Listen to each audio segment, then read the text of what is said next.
Изучите наконец-то, блядь, свои должностные инструкции и вообще все документацию нормативную, блядь. Изучите трудовые договора ваши. Майоров из Россетей. Позоришь коллектив. Ты рискуешь жизнями людей.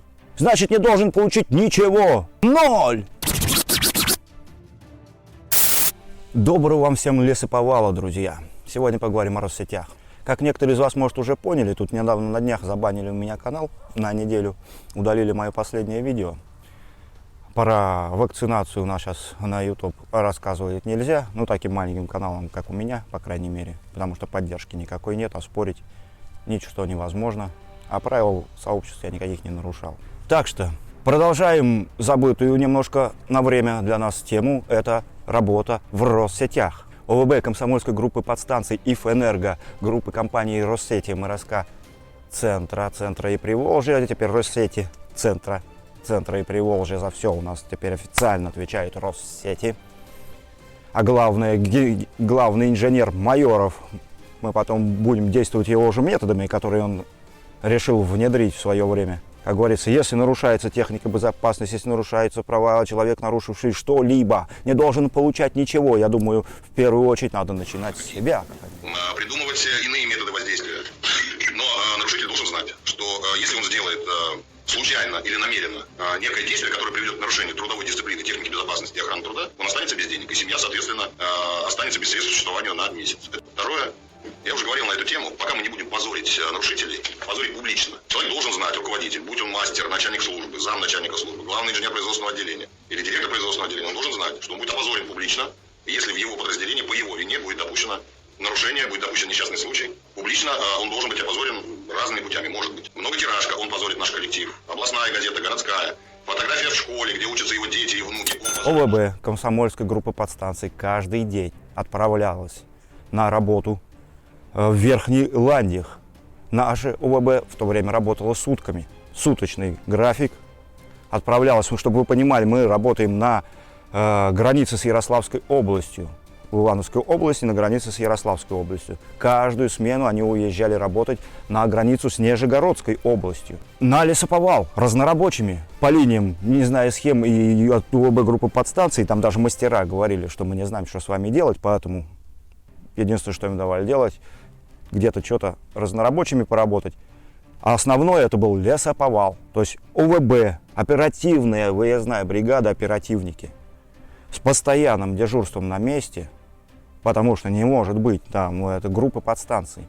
У нас графики почему так составляются, почему переработки? Потому что у нас должно быть постоянное дежурство. Работа с постоянным дежурством, сутками непрекращающимися. Уезжала совершенно в другой конец области, чтобы валить лес. Ну просто, чтобы валить лес. А главное, что мастера в Верхнем Ландихе сами говорят, мы не знаем, что вас делать, вас прислали сюда для галочки, чтобы почитаться перед Москвой, что, мол, вот собрали вот такое-то количество народа. Соответственно, здесь наш район оставался без оперативного персонала. Главный оперативный персонал группы подстанции. Случись какой-то град или еще чего-то. Все. Отправляли их каждый день в Верхний Ландих на сутки. Без каких-либо условий проживания. Условий отдыха, то есть без права на отдых, потому что условий отдыха не предоставлялось. Без кормежки, без еды, без каких-либо нормальных условий труда вообще. Ты уезжаешь, и самое главное, без оплаты. Естественно, без оплаты, потому что вы же, говорят, у вас сутки, смена. Вы находитесь на смене. Какая вам командировка, вы в свою смену работаете. За разъездной характер работы, а это уже предусматривает разъездной характер работы, должны быть доплаты как минимум.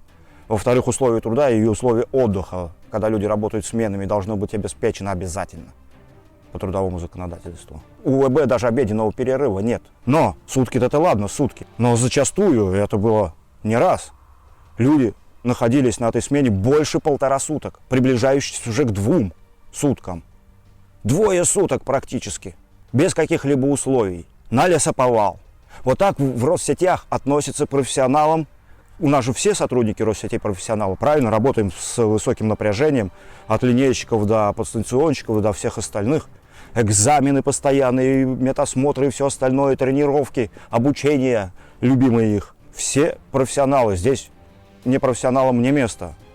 Риск для жизни. Работают по 1,5-2 суток на лесоповале. Вот так ценится на самом деле наш персонал профессиональный в энергетике, в Россетях. Без оплаты. Самое главное, что водители работали сутками и по 1,5 суток. Водители, которые вообще по законодательству не имеют права работать в суточном графике. Оплата 70 рублей в час. Дворник у меня из стран ближнего зарубежья, неофициально устроенный, у нас тут работает в микрорайончике нашем. Я у него спрашивал, поговорил так с ним. Я говорю, а сколько ты получаешь? Он говорит, 9 тысяч рублей. Я говорю, а сколько работаешь? Он говорит, с 6, вот эти дома, с 6 до 8, иногда до 9, говорит, я все это убираю. Я посчитал, у него 85-90 рублей в час. УВБ в таких условиях максимум 70. Вот такие вот профессионал, и вот так оценивается труд. Каждый из начальства в Россетях все время говорит, блядь, о наших обязанностях, которых даже и не существует. Наваливают еще новые обязанности. Самое главное, забывают про права. В трудовом законодательстве прямо написано, и в трудовом договоре у нас прямо написано. Есть пункт, один из самых первейших, права и обязанности. Причем права, смотрите, находятся на первом месте. Но только это у них находится, они всегда нам говорят, у нас есть право вас куда-то послать. Про обязанности свои, чтобы обеспечить нормальные условия труда, оплату труда и все остальное они забывают. А у нас наоборот, только обязанности, про наши права вообще вспоминать никто не хочет. И это оперативный персонал, оперативный, блядь, почитай, майоров, почитайте в ФНРГО, блядь, все руководители. Что такое есть оперативный персонал? Изучите наконец-то, блядь, свои должностные инструкции, вообще все документацию нормативную, блядь. Изучите трудовые договора ваши. Давайте уже, занимайтесь, блядь. За что вам там деньги платят, блядь? Я понимаю, за что. Сгонять всех за бесплатно. Отвечать потом кто будет. В прокуратуру, что ли, блядь, сходить? А? Начальник Тейковского РЭС, ну тот, что обиженный, который на все подряд обижается, сразу же объявил, если кто-то из УВБ не хочет так работать, может писать заявление. Он в этой организации больше работать не будет. Либо езжайте работать бесплатно, не в командировке, а на самом деле хрен знает куда, платить вам не будут, ни за разъездной характер, ничего, будете работать по 1,5, по 2 суток. Либо вы здесь работать не будете, такие работники здесь не нужны. Что, хотите работать в рамках трудового законодательства? У нас, говорит, такого не бывает. У нас не работают в рамках трудового законодательства. Либо вы работаете так, как мы вам скажем, то есть за бесплату. То есть охолопливание в Россетях работников происходит уже давно, причем холопов обельных уже делают. Даже нерядных.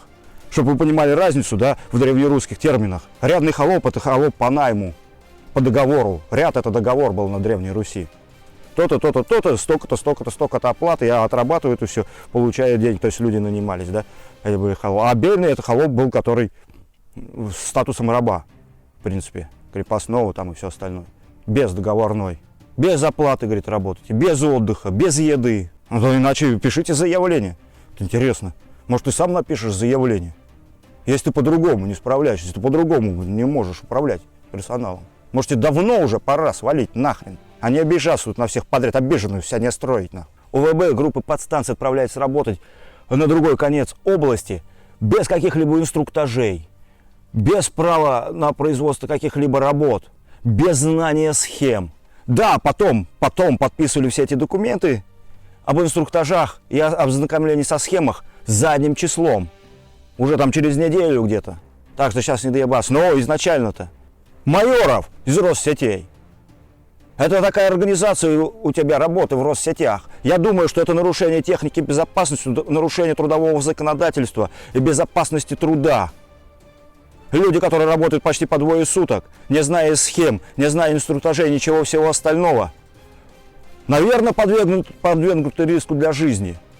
Я думаю, что ты не должен получить свои годовые огромные бонусы, как высший менеджмент Россетей. Как ты говоришь, ничего не должны получить. И дети твои в школе должны узнать, что ты позоришь коллектив. Твое же предложение, давай действуй твоим предложением. Не хотите по законодательству, это тоже не по закону. Ну вы и бонусы получаете не по трудовому законодательству, а плачут их по-другому. Вы не работаете по трудовому законодательству, высший менеджмент. Так что это вас и не касается. Вот с вами-то как раз это и можно делать. Можно про вас говорить, что ты позоришь коллектив. Ты нарушаешь, когда организуют так работу. Ты рискуешь жизнями людей.